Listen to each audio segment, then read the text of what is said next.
You do.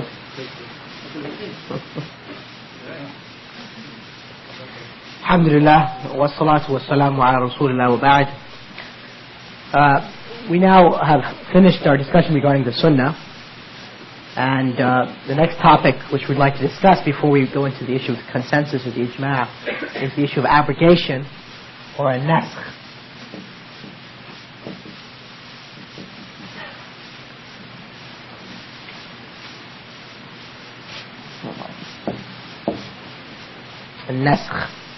Often this topic of abrogation or nasakh is discussed after or discussed within the discussion regarding the Quran.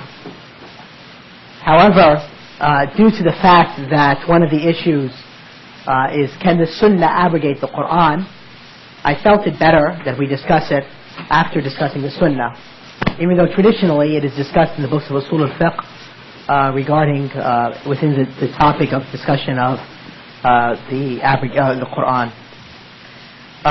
Now, nasakh or abrogation, as we translate in the English language, can be defined as the raising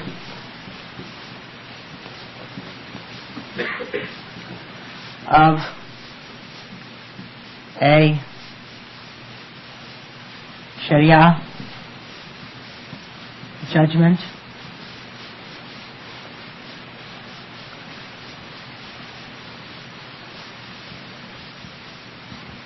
or wording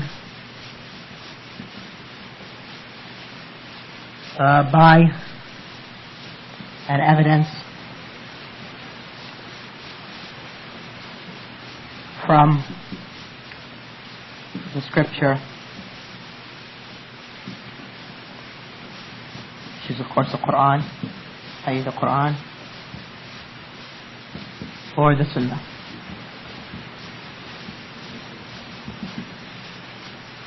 Okay, abrogation can be defined as the raising of a Sharia judgment or wording by an evidence from the scripture, Quran, or the Sunnah. And what do we mean by this? Well, when we say the raising or the lifting, maybe it's a better word in the English language, the lifting, instead of the raising, the lifting. We mean the change in a Sharia ruling, like something is obligatory, wajib, becomes mubah, becomes permissible. Or something was permissible, it becomes forbidden. So the previous ruling is lifted to a new ruling. Or sometimes the wording is removed. In other words, the text, the wording of the Quran has been changed by another text in the Quran, or sometimes both, and we'll discuss the different types of abrogation. So the second is the wording, so the raising of a Sharia judgment, that was one. Wording is two.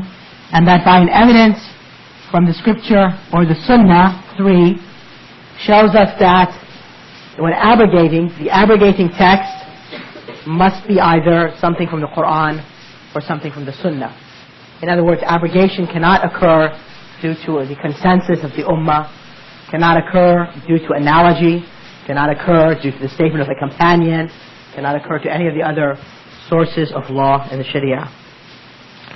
So, what are the different types, or what are the evidence before we get to different types, or what is the evidence that can show that abrogation can occur? Well, perhaps the clearest evidence is a verse from Surah Al-Baqarah, Surah 2, verse 106, where Allah subhanahu wa ta'ala says, مَا نَنْسَخْ مِنْ آيَةٍ أَوْ نُنْسِهَا نَأْتِ بِخَيْرٍ مِنْهَا أَوْ مِثْلِهَا. We never lift or abrogate a verse or cause it to be forgotten unless we come with something which is better than it or equal to it. That's perhaps the strongest proof. Likewise, one can look at, for instance, if one looks at Surah Al-Anfal, which is the 8th Surah of the Quran, verse 66. Allah discussing about how many believers, how many unbelievers does a believer have to fight. Allah subhanahu wa ta'ala says, فَالْآنْ خَفَّفَ اللَّهُ عَنْكُمْ. Now Allah has made it, or has lessened it for you. Initially, the number of believers was 1 to 10. That one believer would have to fight 10 unbelievers, and then it was lessened to 1 to 2. So on the battlefield, a Muslim, it's not permissible for him to flee if the people in front of him are 2 unbelievers. But initially it was 1 to 10. And likewise, also another example would be Surah 2, verse 187, where Allah subhanahu wa ta'ala says, فَالْآنْ بَاشِرَهُنَّ. Now you may have sexual relations with them. Initially, if a person fell asleep and missed the time for iftar, right, he did not do iftar at Maghrib, he was required to continue his fast until the next day. Initially. But then Allah subhanahu wa ta'ala allowed that it did not necessitate that you break your fast, that you could, at any time during the night, if you fell asleep, for instance, take your fast. Yes?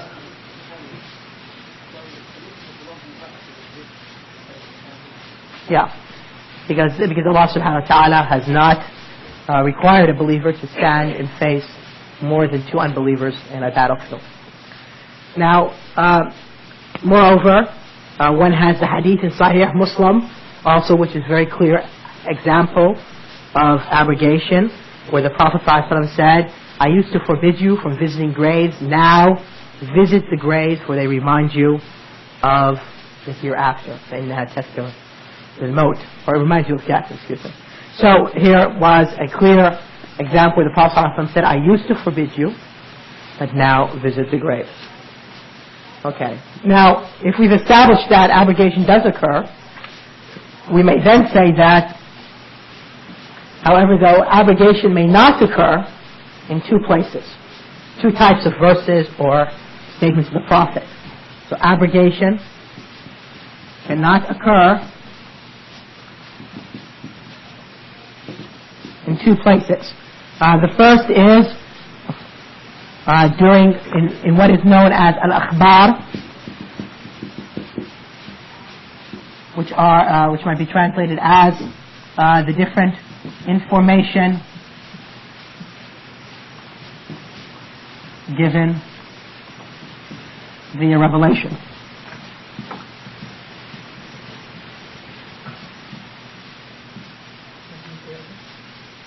Okay, if we've now established that abrogation does occur by this one verse, Surah 2, verse 106, by those 2 examples from the Quran, and likewise by that hadith from Sahih Muslim, which we mentioned as examples. However, though, abrogation cannot occur with 2 types of verses or 2 types of hadith. The first is, abrogation cannot occur with what is known as al-akhbar, which is the information given via revelation. For instance, when Allah tells us that the angels have either 2 or 3 or 4 pairs of wings, for example, that is what is known as the akhbar. Maybe to make it more clear to you, speech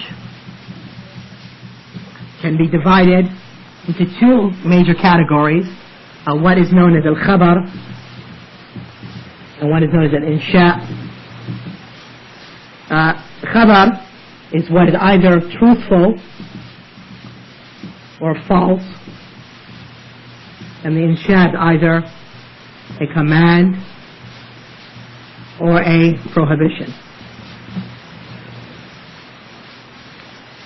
In other words, all speech, right, either you're informing somebody of something, right, and so either that news you're telling the person, that report, is either to be described as truthful or false, okay, or you are demanding action by somebody, and so therefore you're either commanding somebody or prohibiting somebody from doing something. So abrogation cannot occur, al-akhbar is the plural of the word khabar, cannot occur with the akhbar. Because when Allah informs us of something, To abrogate it then, right, to lift its ruling, right, means that it was initially either truthful and now has become falsehood, or initially was a lie and now has become truthful. Right? Does that make sense, sir?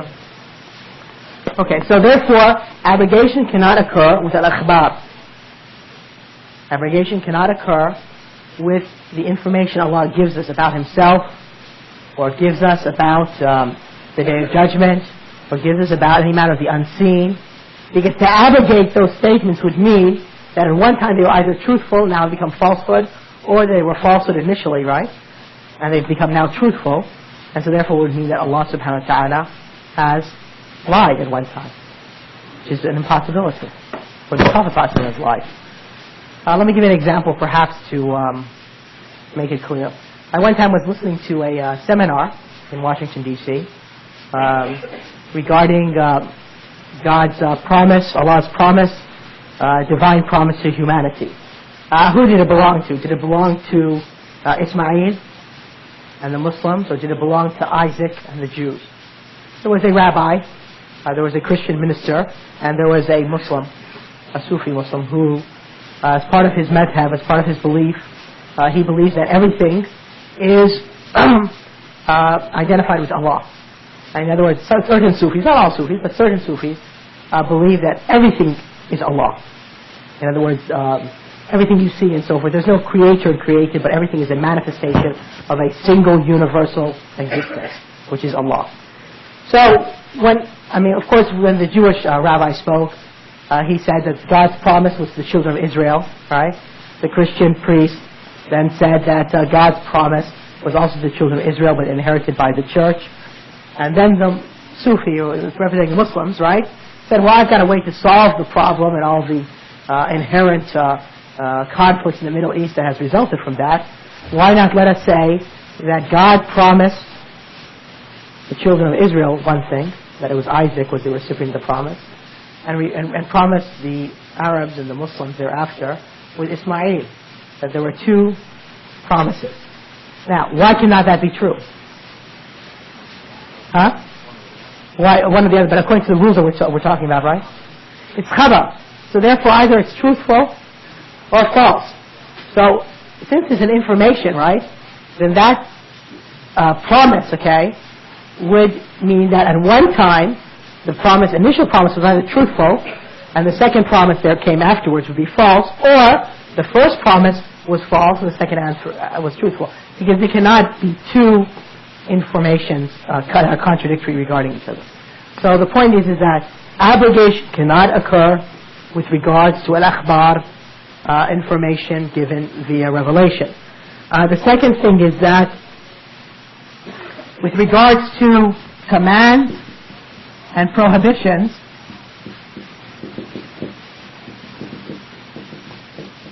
or al-ahkam, we can divide this as, khabar as al-akhbar. We can give a general category for commands and prohibitions as al-ahkam, which is plural of hukum, right? Those, remember, we said the divine or the sharia law. If the command and prohibition is of value, is of benefit for all time and place, so if it's of benefit,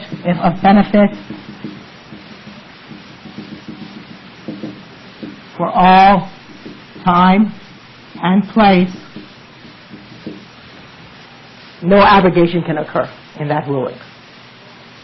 Speaking the truth,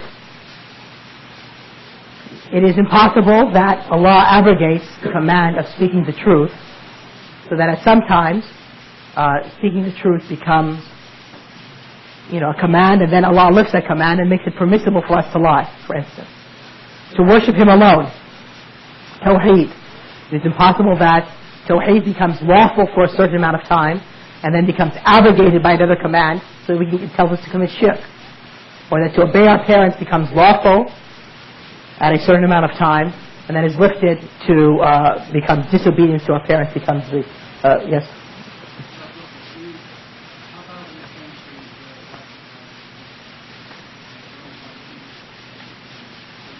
Okay, good. The command to write down the sunnah. And that's something which was abrogated, okay?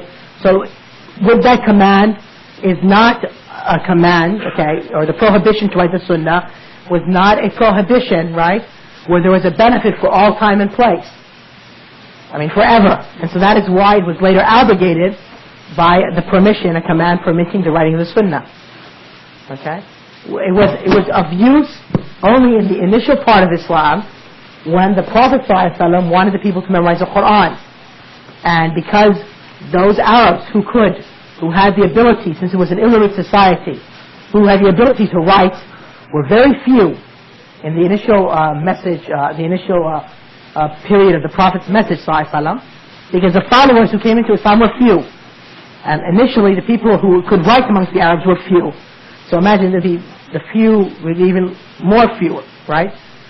So therefore the Prophet ﷺ did not want them, the initial group of people, because he needed them, those who could write, the few who could write, to write down the revelation of the Quran.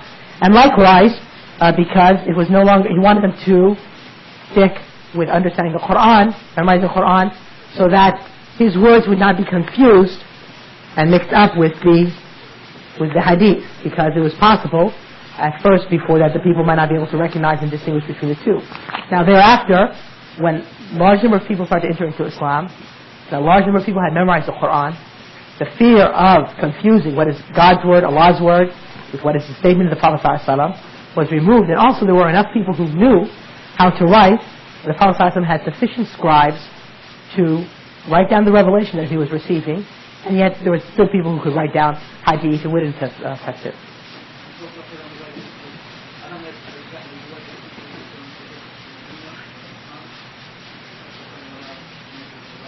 Yeah, I was in Medina.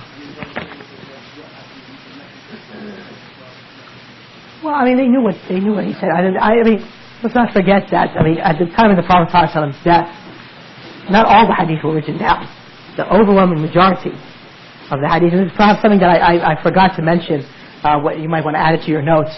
When we came to the Sunnah, one aspect is that the Sunnah can be transmitted by meaning, unlike the Quran.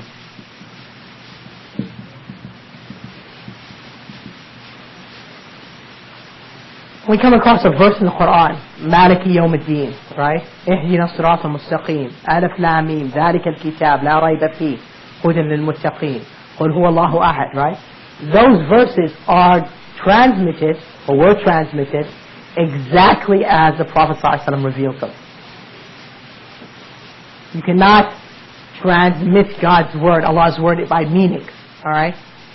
But rather they were transmitted as Allah revealed them. Unlike the Sunnah, unlike the Sunnah, where it's permissible to transmit it by meaning. And so therefore, when reading the hadith, those are not necessarily the exact words of the Prophet ﷺ, but could be a meaning or a paraphrasing of the words of the Prophet ﷺ. Alright? Part of that also is that one cannot transmit part of a verse and then transmit another part of the verse and, but rather one must transmit the Quran from verse 1 to the final verse, all the way through. But with the hadith, if the Prophet ﷺ was discussing something in a Jum'ah khutbah, a companion could then narrate any aspect of that khutbah and say that, well, he said such and such. And then on another occasion say that he said such and such. It was all draws back to a single khutbah. Now, when you take all the narrations, some narrations of a certain text of hadith, of a certain incident, right? You can therefore sometimes reconstruct what was the Prophet's exact word. In the sense that if more than one companion reported an incident or a word of the Prophet ﷺ in a specific manner, then we can say that, well, since they all use the same wording, then this is what the Prophet ﷺ in all likelihood said. Okay? Because if they were paraphrasing it or reporting it by meaning, it would be unlikely that they would all use the same words. Alright? Like for instance, if you were to all repeat something. Now, this, regarding the Sunnah can be transmitted by meaning, is regarding those hadith in which there is not, the saying of the hadith is not of a religious value, but the meaning. But as far as those hadith which refers to the certain du'as you say, like the azkar, what you say in the morning when you get up, or what you say in the evening, or what you say like during prayer, those are reported exactly as the Prophet ﷺ said. Because the value here is to say that du'a, that invocation, or that dhikr, in the manner the Prophet ﷺ said so. Alright? You got a question, brother? Yes. You can't see what you wrote down. Sorry about that. I didn't hold you that long. Sunnah can be transmitted by meaning, unlike the Quran. Yes.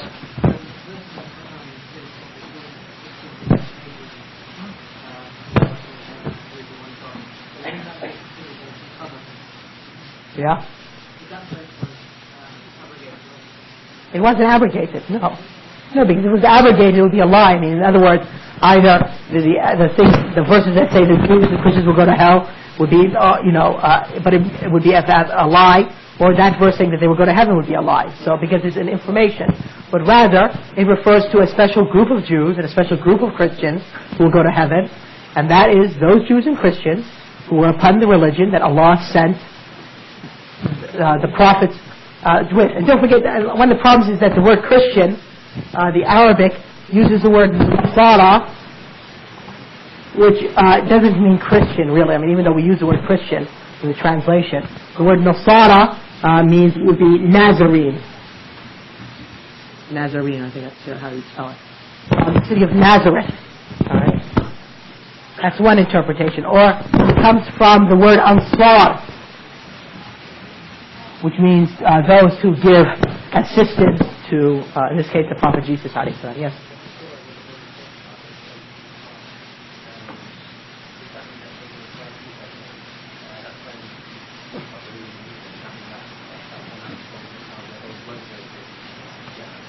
No, it's from even before, because from the time of Moses, right, or even before that, those Jews who killed their prophet, for instance, right, were unbelievers.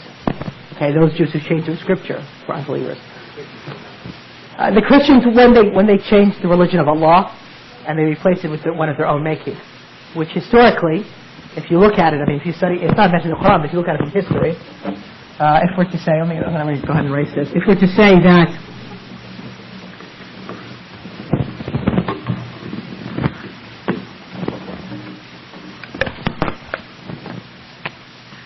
here's when the Messiah alayhi salam, Jesus, right, was living, and here's when the Prophet Muhammad sallallahu alaihi wasallam. This period is approximately 600 years between the two, and approximately halfway, right, is when, I mean, historically, okay, is when what we now understand to be Christianity received its form, and the concept of the Trinity, and the concept of the canonical Bible, right, with the four Gospels, Luke, Mark, Matthew, and John, and the epistles by St. Paul and so forth, were I mean, sort of settled, and the major doctrines of Christianity were settled. Before this time, before these first 300 years, the Christians were persecuted, okay? And as a result, it was for more or less intensive purpose. It was an underground religion facing persecution by the Roman authorities, who were pagans at that time. So there were people who were still, obviously, who were upon the religion of Isa alayhi salam to different extents, depending upon what type of knowledge reached them. But being a religion which was persecuted, that correct knowledge wasn't diffused. Unlike the religion of Islam, where since it was established and Allah subhanahu wa ta'ala gave victory to His final prophet, right? The teachings of the Prophet Muhammad sallallahu alaihi wasallam were able to be diffused without any impediments to it. And then when the Roman Emperor Constantine, right, adopted Christianity, which is around 300 years after the Prophet Masih alayhi salam, began the official sort of Christianity which we understand today, and any other divergent voice, right, dissident voice, was then persecuted by the state, like what is known as the Arian heresy, were those groups of Christians who still accepted or who still thought of Jesus as a prophet and accepted some sort of monotheism that Allah is one. Well, I couldn't hear you, I'm sorry. Right.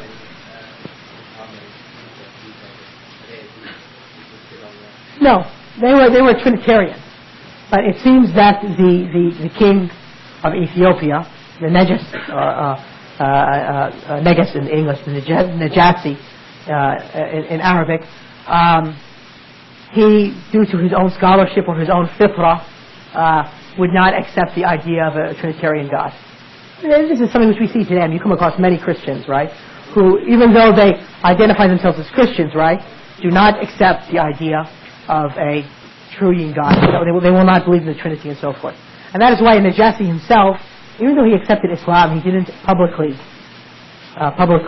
profess it. And so therefore, he was a closet Muslim. Okay? And wasn't publicly professing Islam. Anyway, we can't go too much into Christian history because we're in Usul al Fiqh, right? Alright. So the point is that abrogation cannot occur where? Where can abrogation cannot occur? Right, relation to the akhbar, and also in those ahkam or commanded prohibitions, which is of a benefit for all time and place. Yes? Regarding that verse again, when we read the translation there, in the footnote of the ayah, it says, if you have said, that this verse is abrogated. Okay. So we're going to come to that. The use of the word nafkh by the Salaf, what did it mean? Because it means something different than we use the word nafkh, which we call abrogation, as a terminology, as a legal term. There's a difference, okay? And we'll come to that shortly. All right, now that we've understood what is the definition of nafkh and where can it not occur, and we have shown the verses to show, some evidences to show that it does occur, what are the different types of abrogation? Well, there are three types in total. I'll try not to shake.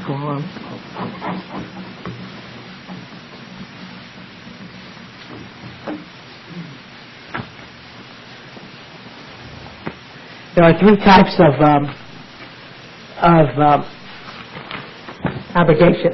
One is where the abrogation occurs in the ruling, but the wording remains.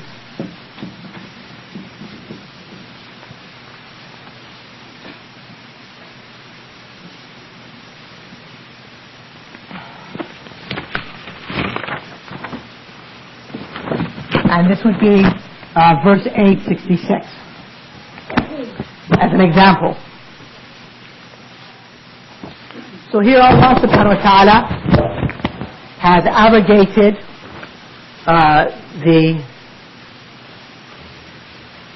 one Muslim facing 10 unbelievers in the battlefield, with one facing 2.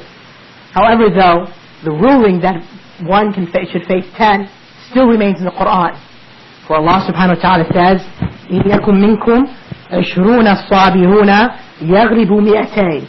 If there is amongst you 20 who are steadfast, you will defeat 200. 20 to 200 is 1 to 10, right? Okay. So, in this case, the wording still remains, and we still receive a reward from Allah by reciting those words, even though the ruling, the judgment, no longer remains. But as I mentioned, Allah subhanahu wa ta'ala lessened it upon us, and so therefore a believer has to only face 2 unbelievers in the battlefield. Alright? Yes?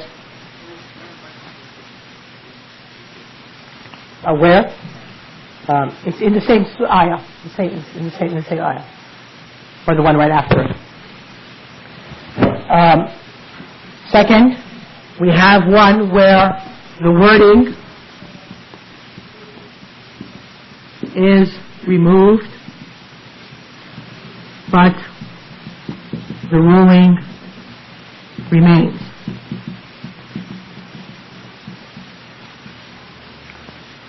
An example would be the hadith reported in Bukhari and Muslim,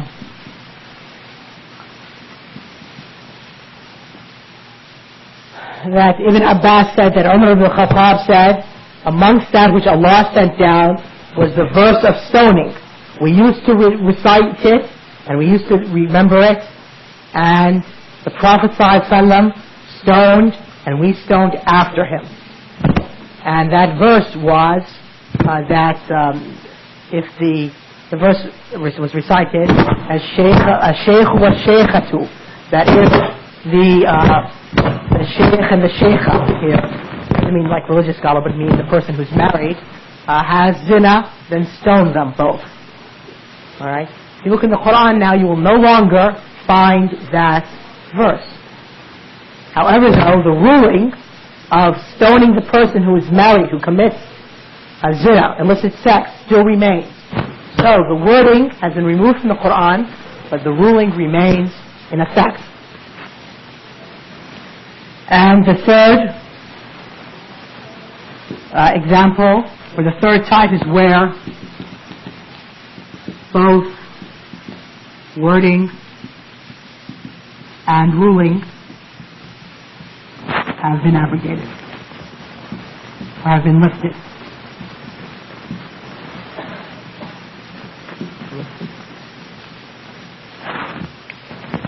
An example would be that initially there was a verse, as mentioned in the hadith of one hadith by Aisha, regarding that if a person has 10 suckles, then relationship is confirmed between the two, and that was later,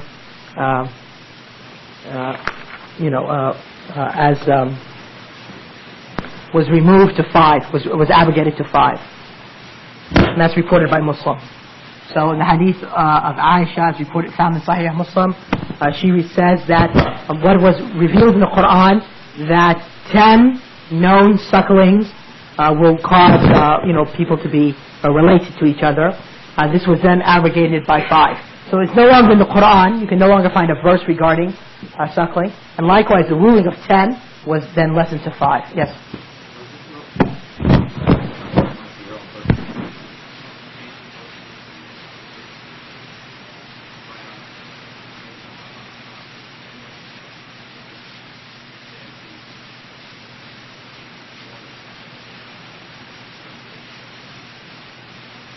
Let me turn to the abrogation occurring by al-akhbar, if the words were removed, because what it is it's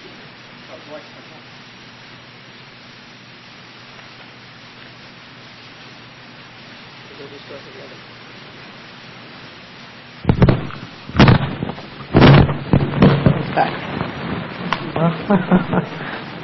You're off the turn back on. Okay. It does not enter into that category because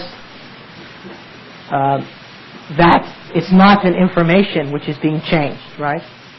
But rather it's a ruling.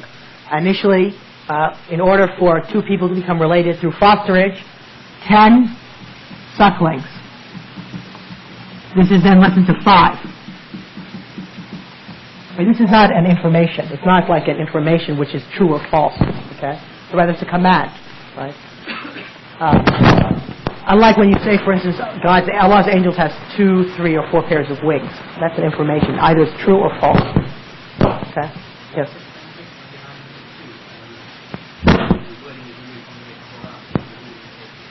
As a test for the people, to see if they will still apply the ruling, even though it's no longer existing. The Quran now is only can be found through Sunnah. We'll discuss about the wisdoms behind abrogation momentarily. Yes.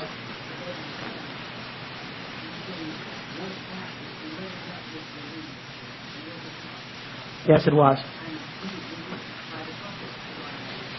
Well, it's by Allah's command. By Allah's command to the Prophet to take this wording out of the Quran. Aisha tells us that Surah Al-Ahzab, the 33rd surah of the Quran, was one time equivalent to Surah Al-Baqarah in length. Look at the 33rd surah on your Mus'haf and see how many verses it is. Look at Surah Al-Baqarah. So, the revelation did change, and some verses were put in and taken out by Allah's command to the believers. Alright, let us now discuss a matter about what can abrogate what. Are we clear with these 3 categories? No, there's a question over there. Yes.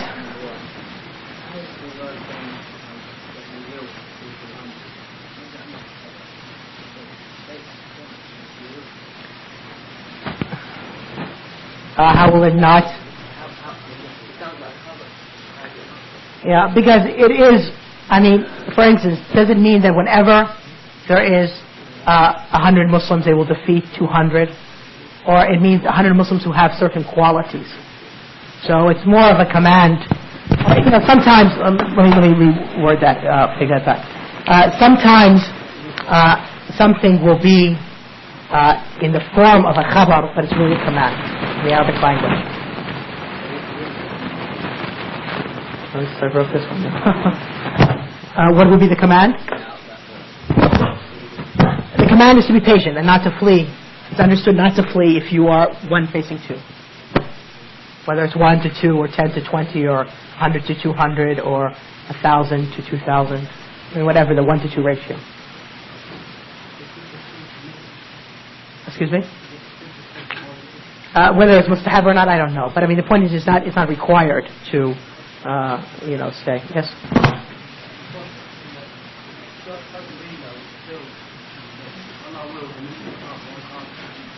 No, it doesn't mean that, no.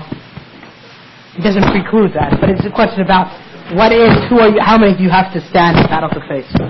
Okay, now, yes? I mean, the question of what is the ruling, if you stand, if the ratio is greater than 1 to 2, then it either goes between permissibility or it's recommended, or it might be even impermissible if it's like, for instance, known that you would not be victorious and could cause harm to Muslims. Well, it depends on the situation. Let us now go to the what can abrogate what.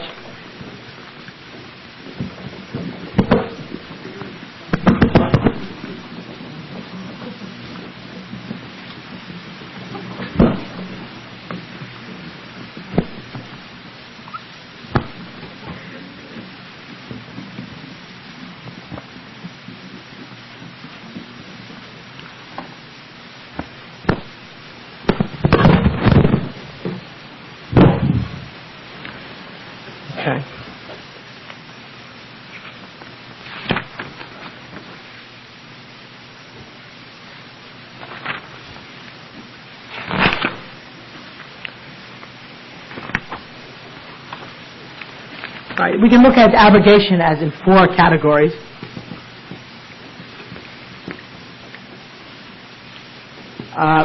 These are types of abrogation. They're not types. The last one was types. Let's call this for the purpose of the notes, the means of abrogation. The Quran can be abrogated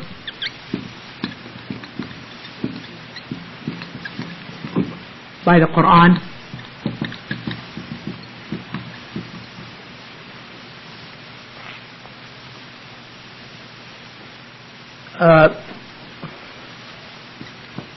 The Sunnah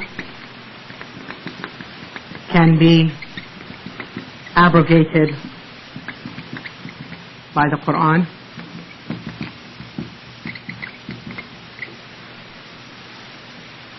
An example would be the command to face Jerusalem in prayer, in Qibla, right? That was something which was determined by the Sunnah. There's no verse in the Quran which tells us to face Jerusalem in prayer. But the verse which abrogates that, Surah Al-Baqarah, verse 144, where Allah subhanahu wa ta'ala tells the Prophet now to face the Masjid al-Haram. فَوَلِّ وَجْهَكَ شَطَرَ الْمَسْجِدِ الْحَرَامِ. So turn your face or your body toward the direction of Masjid al-Haram. Here, the command to switch from the facing of Jerusalem to the facing of Mecca came in the Quran and abrogated something which existed in the Sunnah. Likewise, the Sunnah can be abrogated by the Sunnah. For example, there is a hadith in Ahmed where the Prophet ﷺ said, I forbade you from nabiz in al-awiyah, in vessels, But now, drink what you wish of it, but do not drink it if it's intoxicating. Nabiz is the taking of dates and soaking them in water to make some sort of drink. When one places them in a vessel, at times, it might ferment alcoholic drink. So the Prophet ﷺ initially forbade the Muslims to drink nabiz, the soaking of dates in water, in order to sort of break from the issue of to distance themselves from those alcoholic drinks. Later on, he permitted them to drink nabiz, provided that it had not fermented. And so likewise, if somebody has apple cider, since we don't maybe drink date drink, in our times, like in the United States, I don't know, do they drink apple cider here in the United Kingdom? Okay. So, you could have some apple cider, in your house, Okay, apple cider in English is usually hard apple cider. Well, in the United States, around fall time, you can get apple cider, which is non-alcoholic, but, well, apple juice, okay, they call it cider. And, as long as you don't let it stay long, it won't ferment. But if it stays long, it will ferment and become an alcoholic drink. So this would be an example, might be a little bit closer than the dates soaking of the dates. Okay, now the question was, why did Ibn Abbas say regarding that verse that it is mansukh or it's nafkh? We have to understand that when we're saying nafkh or abrogation here, we refer to in the legal terminology, okay? But the Salaf, the earliest Muslims, would say this verse caused nafkh of this verse if it specified its meaning. If it specified its meaning. A verse is general, and it's specified by another verse, or a verse is applicable to one state and not applicable to another condition. The other verse is applicable to the other condition. They used to refer to this as nafkh in terms of their language. Because don't forget, their use of the word nafkh preceded the adoption of these technical terms. Alright? Okay. Let's say verse A is general and verse B is specific. Okay? Now, if they would say, the Salaf, the Sahaba, the earliest Muslims, would say verse B did nafkh to the verse A. Okay? It doesn't mean in their usage of the word that it abrogates it. It rather means it specified its meaning. Another example is the word, what do we say the word makruh meant? Blameworthy, right? It meant something which you don't necessarily receive a sin for. You're not under the threat of punishment if you do. When the Salaf use the word makruh, often they use it interchangeably for haram. They say this is something, which is disliked, meaning this is something which is forbidden, something which is haram. But that was a terminology which preceded, the advent of, that was a wording, a use of the word, which preceded the advent of these terms. If one of the Prophet's companions used the word sahih, they meant it was healthy. Because the idea of using the term sahih for hadith, meaning a valid authentic hadith, did not exist, because that's a term that came after they did. Okay, so what we're talking about terms, legal terms, which were placed by the scholars. The Sahaba did not know the terms Tawheed al-Rububiyyah, Tawheed al-Uluhiyyah, Tawheed al-Asma wa Sifat, because these were used later on by the scholars to describe faith in Allah. And likewise, Sahih, Hasan, and Da'if. If you said something was Da'if to one of the companions of the Prophet ﷺ, it was weak, so it wasn't strong. And that's all. It didn't mean that the hadith was right, because these concepts did not exist. Yes, yes, and yes. Back there.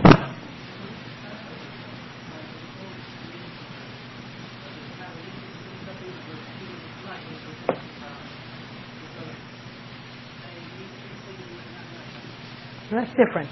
That refers to their piety and in approaching religious matters, that the Prophet's companions tried to stay away from that which was disliked, because as we mentioned, that which is disliked leads you to that which is haram. So their attitude toward it, in terms of their personal religion, was they would treat it as it was something haram, in order to stay far away from that, which leads to haram.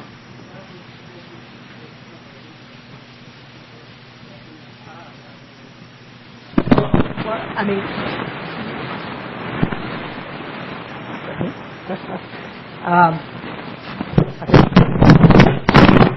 this is aggravating, I'm sorry.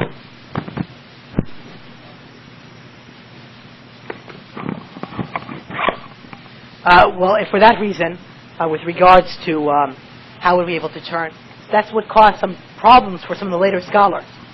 Some of the later scholars adopted lenient positions or inaccurate positions based upon interpreting statements made by the Prophet's companions, okay, in light of the conventions and the terminology used by them, and so therefore the meaning was not the same.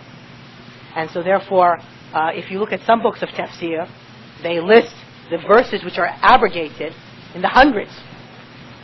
But in reality, the verses which are abrogated are maybe anywhere between 10 and 20 verses in the Quran. What led them to list hundreds of verses as being abrogated in the Quran?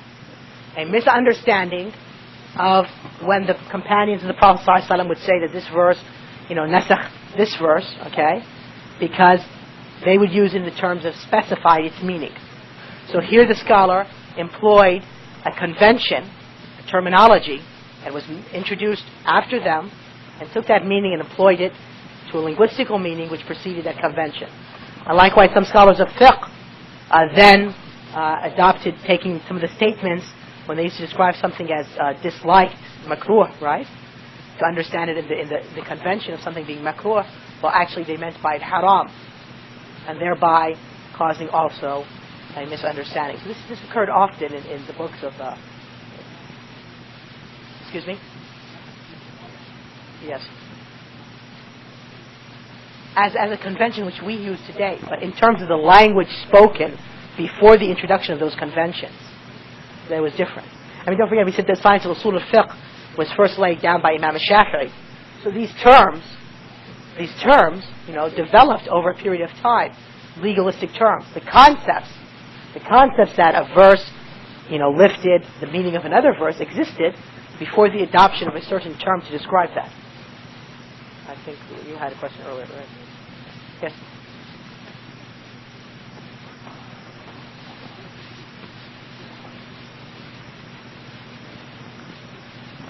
Well, there's a number of verses. I mean, in terms of the verse that says in Surah Al-Hajj, where Allah subhanahu wa ta'ala mentions the 6 groups and says that Allah will divide or distinguish between them, okay? The verses that say that they have disbelieved those who say the Messiah is the Son of Allah.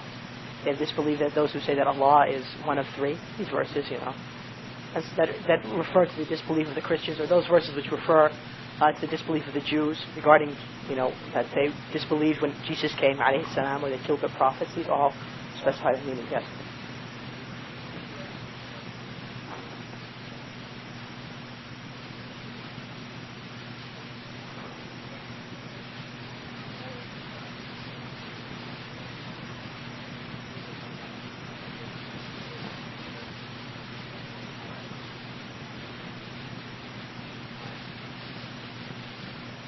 No, it's not necessarily their level of religious piety. I mean, you're absolutely right. They had the understanding, but there was no need for them to classify the sciences. I mean, for the earliest Muslims, the Prophet's companions, right, they did not divide the Islamic teachings into what we call now tafsir and hadith and fiqh and tawheed. The Prophet ﷺ did not have a class in Usul al Fiqh with his Sahaba and so forth. He taught them the Quran and the hadith.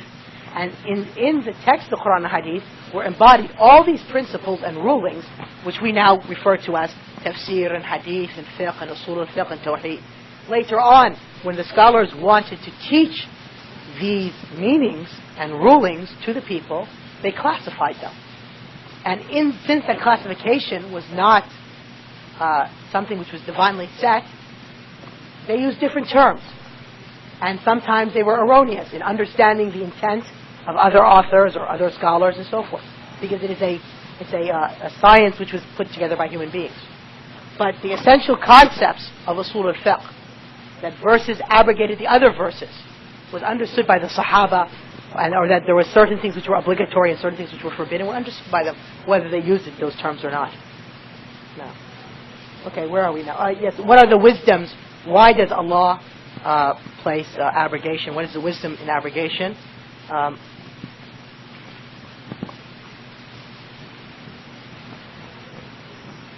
Among which is the wisdoms behind abrogation. Oh no! Before we get to this, there was one other point I wanted to mention. Okay, so the Sunnah can be abrogated by the Sunnah. Now, here comes the question: can the Quran be abrogated by the Sunnah?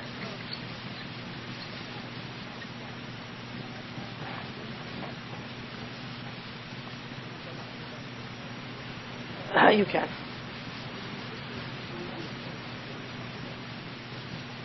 He meant specified, qualified, explained, further explained.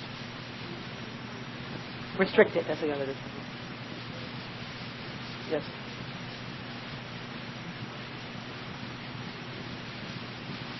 In that sense, it means to lift. What we would call abrogation. It means, as the verse says, that we do not lift, abrogate a verse or nunsiha, cause it to be forgotten, except that we come with something which is.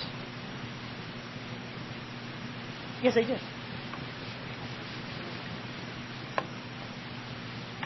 No, because the Arabic language, the word naskh in the Arabic language, allows for different meanings. The word naskh, the trilateral root in the Arabic language, nasakha, comes in different meanings. One of it is that you say, nasakhat ash-shams al-dhill. The sun caused naskh to the shade. Does it mean the sun abrogated the shade? No. It's not a legalistic term. But what it means is that it's the coming of the sunlight removed, right, the shade. So the word, the trilateral root, nasakha, from which we receive our word naskh, has the meaning of lifting, has the meaning of copying, has the meaning of transferring. These are all meanings in it. I say, nasakhtu ma fil kitab. I copied, which was from the book. I transferred it from one place to another place.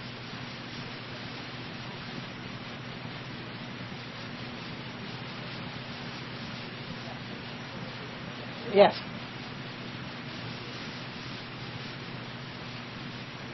In the sense of abrogating in terms of the legal sense, that the verses, the rulings, in the sense that I meant that, okay, the verse is still there within the Quran, and that ruling no longer is applicable. It's only a handful. Okay, so can the Quran be abrogated by the Sunnah? That is the question. Yes and no. Okay. No. Why would you say no? Doesn't it sound so?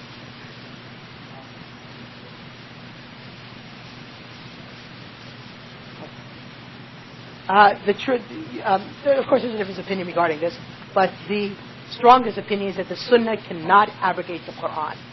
And the reason why is that Allah subhanahu wa ta'ala says that He does not abrogate a verse or cause it to be forgotten, except that He comes with something which is better than that or equal to it. And the Sunnah, being that it's the words of the Prophet ﷺ and not the words of Allah, is not better than the Quran nor equal to the Quran in its value. And so therefore all the examples given regarding abrogation of the Quran by the Sunnah are really weak examples. Those people who say it does occur do try to provide examples, but they're all weak. Yes? The Sunnah? The meaning, right, is from Revelation, but they're not Allah's words. Allah subhanahu wa ta'ala wanted us to pray 4 rak'ahs for Asr prayer. Okay? But the wording of that is done by the Prophet ﷺ. So the meaning, right, is how Allah wanted us, but the wording is from the Prophet ﷺ. Yes?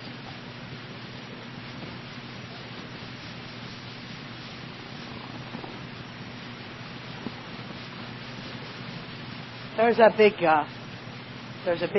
debate regarding Hadith al-Qudsi.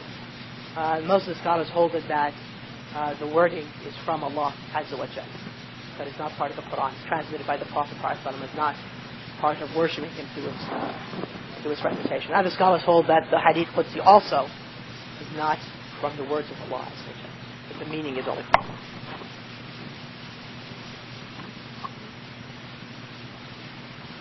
Well, I mean, I'll give you the majority, which is in the words of Allah. What is the strongest? There is a debate, or there's some research which was written by some scholar regarding the origins of the division of hadith into the Qudsi hadith and the prophetic hadith. And I was told, that's it. No, that's not it.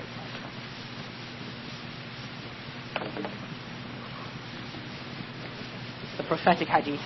I was told by one scholar that this origin of this division was done by the Ash'aris, and it's a throwback to their understanding of Allah's speech being self-speech.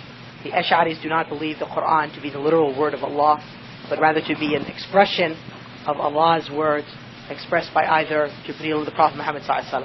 And so that this division was unknown by the earliest Muslims and occurred later after the introduction of this theological school. I never read that writing by that scholar, but I was told of its existence. So to me, I find personally the whole division of hadith into Qudsi and to prophetic in the Quran, the differences, I find it confusing and unsatisfying. Because to me, I can't see what the clear distinction is.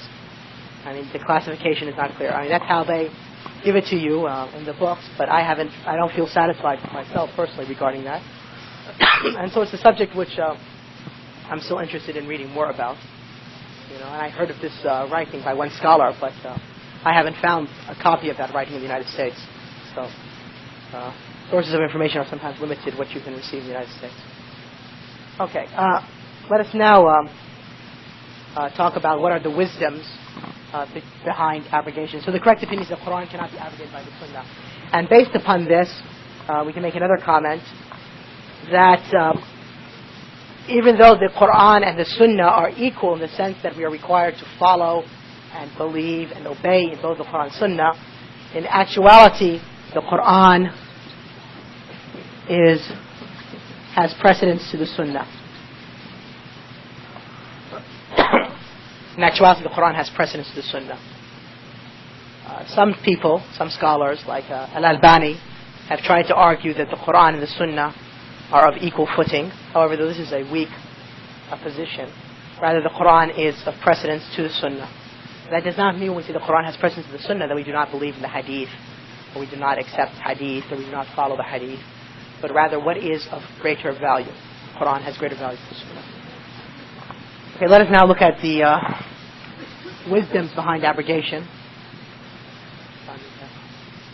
Time for a thought? All right, let me quickly go through them. It'll just take me a minute.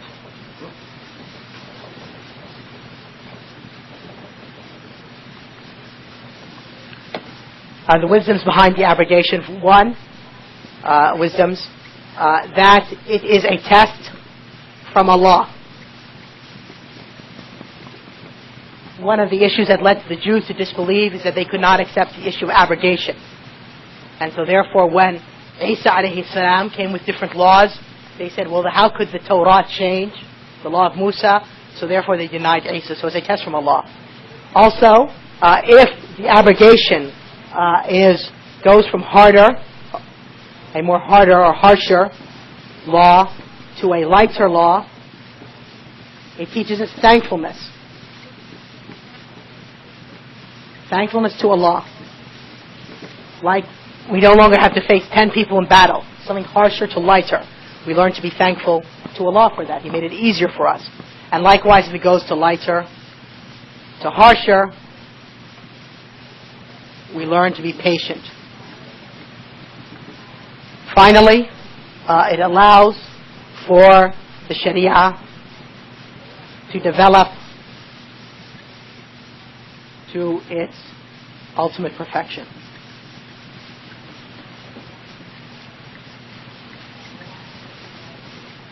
in that Allah abrogated laws between the prophets, and finally within the Sharia of Muhammad sallallahu alaihi wasallam, in order that the Sharia can reach its ultimate perfection as it is now, when Allah subhanahu wa ta'ala completed for us our religion and perfected for us His blessing upon us and chose for Islam our religion, as mentioned in Surah Al-Ma'idah, Surah 5, verse 3. Okay, that's what I had to say about abrogation. And with that, I guess we can conclude. Subhanakallahumma wa bihamdika ashhadu an la ilaha ant astaghfiruka wa atubu ilayk.